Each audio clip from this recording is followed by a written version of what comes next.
చరిత్ర నుంచి టాపిక్ 3 చూద్దాం. ఇక్కడ టాపిక్ 3 నేమ్ వచ్చేసి సాహిత్య చరిత్రకు సంబంధించిన ప్రసిద్ధ గ్రంథాలు కదా. ఇక్కడ వాగ్నేయ ఆర్ వాజ్మయ, యాక్చువల్గా వాజ్మయ అనుకున్నాను. వాజ్మయ అంటే సాహిత్యం, లిటరేచర్ అని మీనింగ్ వస్తుంది. ఇక్కడ వాగ్నేయ అనేది వచ్చేసింది, వాగ్నేయ అనే సంథింగ్. సో దాని మీనింగ్ ఏంటంటే పుస్తకాల అన్నీ ఒకచోట గ్రూప్ ఆఫ్ బుక్స్ అని మీనింగ్ వస్తుంది అనమాట. సో ఎందుకు గ్రూప్ ఆఫ్ బుక్స్ అని వచ్చిందంటే ఇక్కడ లిటరేచర్కు సంబంధించిన బుక్స్ అన్నీ ఒక గ్రంథం రూపంలో మనకు దగ్గర ఉన్నాయి. మన టెక్స్ట్ బుక్లో ఏ విధంగా తెలుగు టెక్స్ట్ బుక్ తీసుకున్నప్పుడు అందులో ఒకే లెసన్ ఉంటుందా, లేదు ఒక 5-6 లెసన్లు 10 లెసన్లు అన్నీ కలిపి ఏ విధంగా ఒక టెక్స్ట్ బుక్ ఇస్తాడో అదేవిధంగా ఇది వచ్చేసి సాహిత్యం అనేది సంబంధించిన అనేక విషయాలన్నీ వాళ్ళకు తెలిసినవి. చాలామంది వ్యక్తులు, గొప్ప వ్యక్తులు, వాళ్ళు తెలిసిన దానికి ఒక మంచి పేరు పెట్టి అందులో అన్ని దానికి సంబంధించిన ఇన్ఫర్మేషన్ అంతా రాసి పెట్టారనమాట. అందుకే వాగ్మయం అంటే పుస్తకాల సమూహం, అంటే జ్ఞానానికి సంబంధించిన అనేక విషయాలు అందులో ఉంటాయి, అది అనమాట. సో ఇదే ఈ వర్డ్ వచ్చేసి ప్రతి సెంటెన్సెస్లో ఉంది అనమాట, అందుకే దీని గురించి చెప్పింది. సో స్టార్ట్ చేద్దాం. ఇక్కడ నేమ్ ఇక్కడ బుక్ నేమ్ అనమాట. ఇది రాసిన వ్యక్తులు ఇక్కడ ఉంటారు. సో ఇక్కడ కన్ఫ్యూజ్ అయ్యే ఛాన్సెస్ అయితే చాలా ఉంది, ఎందుకంటే అన్నిటికి సంబంధించిన ఇన్ఫర్మేషన్ ఇక్కడ 3 నేమ్స్ అయితే ఇంకా మోస్ట్లీ డిఫికల్ట్గా ఉందంటే ఎక్కువ కన్ఫ్యూజ్ అయ్యే ఛాన్సెస్ ఉంది. ఎందుకో చెప్తాను చూడండి, లెసన్ చెప్పేటప్పుడు ఎక్స్ప్లెయిన్ చేసేటప్పుడు. కవి జీవితాలు అనే గ్రంథంని అనే బుక్ రాసింది ఎవరంటే గురజాడ శ్రీరామమూర్తి. సో శ్రీరాముడు అనే దేవుడు ఉంటే ఏ విధంగా ఉంటుందంటే వాళ్ళ జీవితము ఇంకా మన జాడ గురించి మనం టెన్షన్ పడాల్సిన పని లేదు, దేవుడు చూసుకుంటాడు అనేది నమ్మకం అని గుర్తుపెట్టుకోండి. ఇక్కడ నెక్స్ట్ వచ్చేసి ఆంధ్ర కవుల చరిత్ర అనే బుక్ రాసింది ఎవరంటే కందుకూరి వీరేశలింగం. సో కందులకు ఏపీలో ఒక చరిత్ర ఉంది, అలా గుర్తుపెట్టుకోండి. కందులు అంటే కందుకూరి వీరేశలింగం, ఏపీలో చరిత్ర అంటే ఏపీ అంటే ఏంటిది ఆంధ్రాలో ఆంధ్ర కవుల చరిత్ర అనేది రాసింది ఎవరు, కందుకూరి వీరేశలింగం. తెలుగు కవుల చరిత్ర అన్నాడు, ఇక్కడ రాసింది ఎవరు, నిడదవోలు వెంకట్రావు. ఇక్కడ చూడండి, తెలుగు కవి నిద్ర పోవట్లేదు అని గుర్తుపెట్టుకోండి. తెలుగు కవి నిద్ర పోలేదు, నిడదవోలు. సో సిమిలర్గా ఆ విధంగా గుర్తుపెట్టుకోండి. దివాకర్ల వెంకట అవధాని ఆయన పేరే అది రాసిన సాహిత్య చారిత్ర గ్రంథం. సో ఏంటిదంటే ఆంధ్ర వాగ్మయ చరిత్రం. ఇక్కడ సేమ్ వాగ్మయ లేదా వాగ్మయ అనేది వస్తూనే ఉంటుంది. సో దివాకర్ల వెంకట అవధాని, ఇక్కడ చూడండి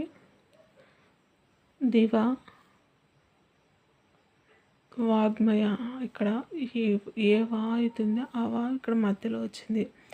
సో వాగ్మయ చరిత్ర చాలా ఇటుకు మధ్యలో వస్తాయి. మరి ఇది ఎట్లా గుర్తుపెట్టుకోవాలంటే ఇక్కడ చూడండి, దాని గురించి చరిత్రం ఉంది. ఇక్కడ త్రం అనేది ఇంపార్టెంట్, ఇక్కడ పక్కన 0 కూడా ఇంపార్టెంట్, ఎందుకంటే చరిత్ర అనే గ్రంథం ఇంకొకరి చోట కూడా రాయబడింది కాబట్టి. ఇక్కడ చూడండి, అవధాని త్రం 0, అవధాని అక్కడ ఏమి లేదు అని 0 అని గుర్తుపెట్టుకోండి. చరిత్రంలో 0 ఎక్కడ వచ్చినా రాసింది ఎవరు, దివాకర్ల వెంకట అవధాని.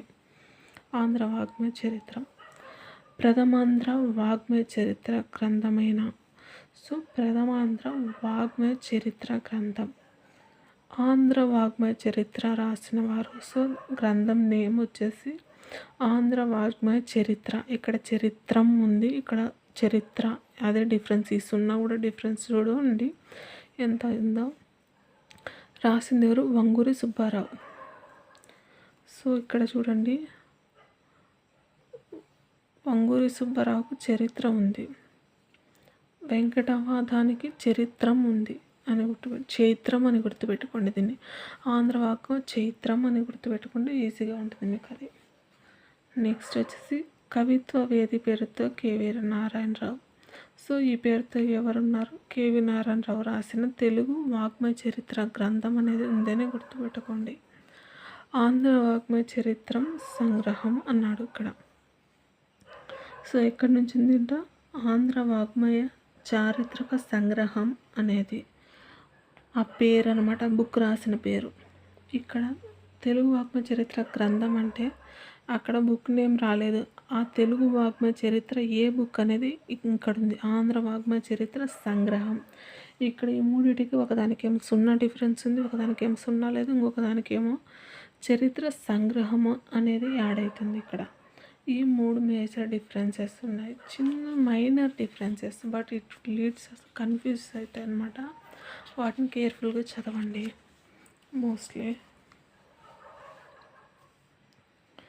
ఆంధ్ర సాహిత్య సంగ్రహం అనే పేరుతో సాహిత్య చారిత్రక గ్రంథాన్ని రాసింది ఖండవల్లి లక్ష్మీ రంజనం అన్నాడు ఇక్కడ. రంజనం అంటే ఏంటిదంటే కలర్ అని గుర్తుపెట్టుకోండి. సో కలర్ని మనం ఏం చేస్తాం, లక్ష్మి అనే అమ్మాయి రజనీతో ఆంధ్రలో ఉన్న సాహిత్య దగ్గరికి వెళ్తాం, ఎందుకంటే అక్కడ గ్రహం ఉంది అని గుర్తుపెట్టుకోండి. చెప్తాను మళ్ళీ ఒకసారి చూడండి. లక్ష్మి అనే అమ్మాయి రజనీతో కలిసి ఆంధ్రలోని సాహిత్య దగ్గరికి వచ్చింది. ఎందుకు? అక్కడ ఒక గ్రహం ఉందన్నమాట, అందుకు దాన్ని చూడడం కోసం వచ్చారని గుర్తుపెట్టుకోండి. శివరామకృష్ణ శాస్త్రి రాశాడు ఒక బుక్, దాని పేరు వచ్చేసి ఆంధ్ర వాగ్మయ చరిత్ర సర్వస్వం. ఇక్కడ శిష్ట రామకృష్ణ శాస్త్రి కదా, సో సర్వస్వం అని గుర్తుపెట్టుకోండి. శిష్ట సర్వస్వం ఆ విధంగా గుర్తుపెట్టుకోండి. శిష్ట వస్తే రాసిన బుక్ నేమ్ వచ్చేసి సర్వస్వం వస్తుంది. సమగ్రాంధ్ర సాహిత్యం అనే బుక్ను ఎవరు రాశారంటే ఆరుద్ర అనే వ్యక్తి రాశాడు. సమగ్రాంధ్ర ఆరుద్ర. గ్రాంధ ఇక్కడ ద్రా వచ్చింది, ఇక్కడ ద్రా వచ్చింది. సో ఈ విధంగా గుర్తుపెట్టుకోండి. రాసింది ఎవరు? ఈయన పేరు ఏంటిదంటే భాగవతులో సదాశివ శంకర శాస్త్రి అనేది పేరు. మళ్ళీ బ్రాకెట్లో ఇచ్చారు మనకు ఆ నేమ్, 2 గుర్తుపెట్టుకోమని దాని అర్థం. కవి తరంగిణి పేరుతో 12 సంపుటాలలో సాహిత్య చరిత్ర గ్రంథాన్ని రాసించిన వారు చాగంటి శేషయ్య. కవి తరంగిణి, ఇక్కడ తరంగిణి అని గుర్తుపెట్టుకోండి. తరంగిణి. శేషం ఏమొచ్చిందంట? తరంగం వచ్చిందని గుర్తుపెట్టుకోండి. శేషం ఏమొచ్చింది మనకి? తరంగం అని గుర్తుపెట్టుకోండి. రాసింది ఎవరు? కవితా తరంగిణి అనే పేరుతో. ఎన్ని సంపుటాలు? 12 సంపుటాలు సాహిత్య గ్రంథం వచ్చేసి రాసింది చాగంటి శేషయ్య. శేషం తరంగం అని గుర్తుపెట్టుకోండి. పింగళి లక్ష్మీకాంతం రాసిన సాహిత్య చారిత్రక గ్రంథం. సో పింగళి రాసింది ఎవరు? పింగళి అని గుర్తుపెట్టుకోండి. ఆంధ్ర సాహిత్య చరిత్ర. మనకు ఆంధ్ర సాహిత్య చరిత్ర, ఇక్కడ కన్ఫ్యూజ్ కావద్దు. సాహిత్య చరిత్ర వేరు, వాజ్మయ చరిత్ర వేరు. ఇక్కడ సాహిత్య గ్రంథం పింగళి రాసింది, ఆంధ్ర సాహిత్య చరిత్ర అనేది కన్ఫ్యూజ్ కావద్దు. ఇక్కడ ఆంధ్ర సాహిత్య సంగ్రహ చరిత్ర. సో మళ్ళీ ఇక్కడ కన్ఫ్యూజ్ కావద్దు, సంగ్రహం అని వచ్చేసి ఆడింది. సో ఆంధ్రలో ఉన్న సాహిత్యకు గ్రహం చూడడానికి చరిత అనే అమ్మాయి వెళ్తే, ఆ అమ్మాయి ఎక్కడికి వెళ్ళిందంటే చూడడానికి ఆంధ్రలో ఉన్న సాహిత్య వారణాసి వెళ్ళింది.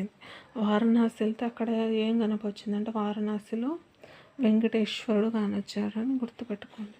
వెంకటేశ్వర అబ్బాయిని కలిసిందని గుర్తుపెట్టుకోండి. ఇక్కడ ఏఎస్ఎస్సి వివి అనేది, ఇక్కడ ఏ అంటే ఆంధ్ర, ఎస్ అంటే సాహిత్య, ఎస్ అంటే సంగ్రహ, సి అంటే చరిత్ర, వి అంటే వారణాసి, వి అంటే వెంకటేశ్వర. ఈ విధంగా రాస్తాను. ఇది చాలా టఫ్, ఇంగ్లీష్లో అయినా తెలుగులోనే గుర్తుపెట్టుకోవడం ట్రై చేయండి. ఇక్కడ స్కూల్ అసిస్టెంట్ వాళ్ళు ఈ బుక్ ఇది వచ్చేసి రాసింది. మోస్ట్లీ మీకు 80 క్వశ్చన్స్లో ఇంటర్మీడియట్ నుంచి ఎన్ని క్వశ్చన్స్ వచ్చే ఛాన్స్ ఉంది, ప్రీవియస్ పేపర్ అనాలిసిస్ చేసి ఒకసారి చూసుకోండి. దాన్ని బట్టి మనకు కవుల నుంచి ఒక లెసన్ వస్తుంది. కవులు లెసన్స్ నుంచి కవి ఇచ్చి ఆయన రాసిన రచనలు సంథింగ్ ఇస్తారు కదా. సో 2 క్వశ్చన్స్ ఫ్రేమ్ అయ్యే ఛాన్స్ ఉందంటే మేబీ లెస్ అనమాట. కానీ ఈ టాపిక్ నుంచి క్వశ్చన్ వచ్చే ఛాన్సెస్ ఉంది కదా. సో ఇందులో అయితే ఏపీ తెలుగు అకాడమీ టెక్స్ట్ బుక్లో ఇవి మెన్షన్ చేశాడు. ఇందులో ప్రతిదీ నేమ్ వచ్చేసి అన్నీ కన్ఫ్యూజ్గా ఉన్నాయి, కొంచెం జాగ్రత్తగా చదవండి. సో ట్రిక్స్ అయితే ఖచ్చితంగా దీనికి న్యూమోనిక్స్ ఏదో ఒక న్యూమోనిక్ ప్రతి పాయింట్కి పెట్టండి.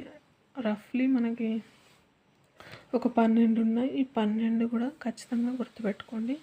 ఇన్ కేస్ బుక్ నుంచి గ్రంథాల నుంచి మనకు వస్తే ఈ 12 ట్రిక్స్ మనం గుర్తుపెట్టుకుంటే ఈజీగా మనకి హాఫ్ మార్క్ అనేది గెయిన్ అయ్యే ఛాన్సెస్ ఉంది. సో ప్రాక్టీస్ వచ్చేసి రేపు చూద్దాం. శివ కవియుగం. సో థర్డ్ టాపిక్, అదేవిధంగా ఈ 4th టాపిక్, ఈ రెండింటి కలిపి ప్రాక్టీస్ బిట్ సేమ్ ఇచ్చాడు అనమాట. రెండింటి కలిపి అరౌండ్ 7 ఇచ్చాడు ఓన్లీ బిట్స్. సో రిమైనింగ్ వచ్చేసి ఇది వచ్చేసి నెక్స్ట్ లెసన్ అనమాట. So only 3rd lesson 4th lesson both mix చేసి 7 ఇచ్చాడు. మనకు 4th లెసన్ చదివేటప్పుడు అవి ప్రాక్టీస్ చేస్తే సరిపోతుంది. See you soon in the next video. Stay focus.